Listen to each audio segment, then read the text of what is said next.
16वां सवाल। नीला सीला पूंजी के अनुपात में लबानी बांट रहे। पूंजी कितनी है इनकी? 1,50,000। तो इसको 1,50,000 में यदि पूंजी का अनुपात निकालना है तो 2 भाग इसके और 1 भाग इसका। 5 एकम 5, 5 दूनी 10, 4 मिंडे हटा के। चलो पहला समायोजन देखो। अंतिम स्टॉक 1,10,000, बाजार कीमत 20% अधिक। अधिक है तो ध्यान में नहीं लेने का। 1,10,000 को व्यापार खाते में भी लिख दो। देखो व्यापार खाते के जमा में, दूसरा आर्थिक चिट्ठे में, संपत्ति में अंतिम स्टॉक। आगे पूंजी पर 6%। दोनों की पूंजी यहाँ देखो, अभी हल बताई। ये पूंजी यहाँ पे लिख दो, शेष आगे लाए कितना? 1,50,000। पूंजी पर इनका आधा 5% निकाल दिया, 6%, 6×5 = 30 और इसका 6,000 रुपये। दूसरी एंट्री कहाँ करेंगे? लाभानी वितरण खाते के उधार में। उसके बाद साझेदारों पे आहरण का ब्याज। आहरण का ब्याज कितना कितना लेना है नीला सीला का? 900 और 600।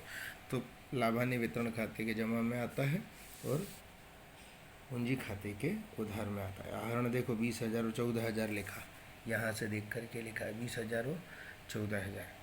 फिर देनदारों में 5% डूब वितरण, यहाँ पे लिखा है देनदार, व्यापारी और ग्राहक। ये रहे व्यापारी और ग्राहक। इनकी एंट्री आर्थिक चिट्ठे में करिए। यहाँ ये देखो देनदार, ये रहा देनदार मतलब ग्राहक। 90,000 का 5% 4,500 घटा दिया। और यहाँ पर तुम्हारे को डूब वितरण और डूब वितरण अनामत दे के रखी हुई थी। कितनी दे के रखी हुई थी?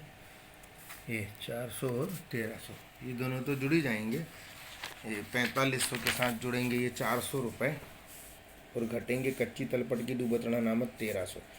3,600 बाहर जाएगा लाभानी खाते के अंदर। हिसाबी वर्ष के अंत में चुकाना बाकी भाड़ा और वेतन। भाड़ा और वेतन, भाड़ा कितना रुपए था देख लो। भाड़ा था 12,000, उसमें चुकाना बाकी 300, 12,300। वेतन कितना था? 23,950 चुकाना बाकी। ये दोनों चुकाना बाकी आर्थिक चिट्ठे के अंदर यहाँ पे डाल दिया। चुकाना बाकी भाड़ा, चुकाना बाकी वेतन 950 और 300। मशीनरी पे 10%, फर्नीचर पर 5%। मशीनरी कितनी है देखो, 36,500 में 3,500 जोड़ा, 40,000 का 10% निकाल दिया।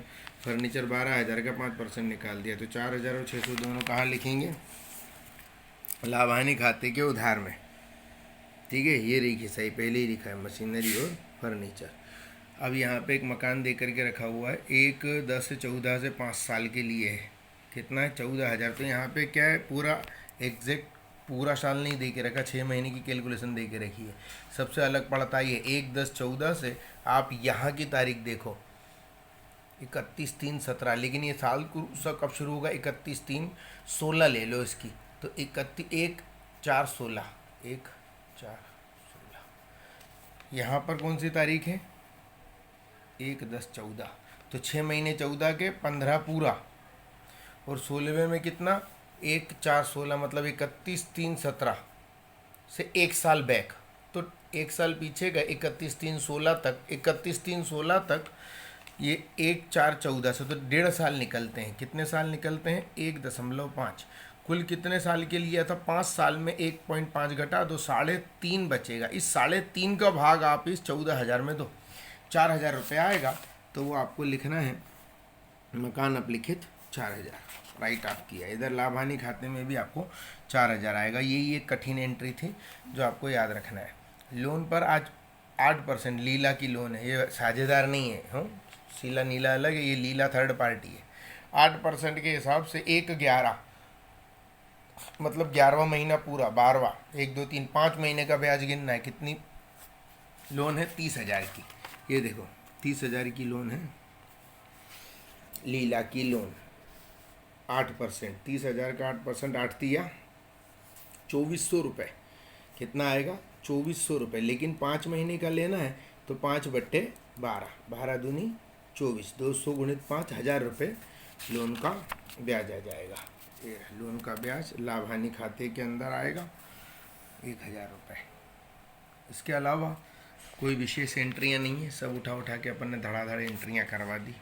कोई गुप्त समायोजन नहीं। व्यापार खाते का लाभ, सकल लाभ 1,50,400, 1,50,400 लाभानी खाते में डाल के सारे खर्चे घटाए।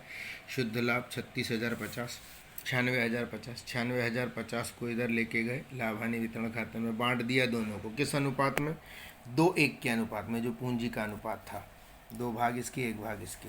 इधर लिख दिया इसको लाभ हानि वितरण खाते के बाद साझेदार के चालू खाते में, पूंजी खाते में। फिर शेष आगे ले गए, ये दोनों रकम उठा करके यहाँ पे लिख देंगे 144 133 67,917। फिर इस तरफ का टोटल किया और इस तरफ का टोटल किया, तो ये टोटल आएगा 3,41,100। इधर का भी करके देख लेना, 3,41,100।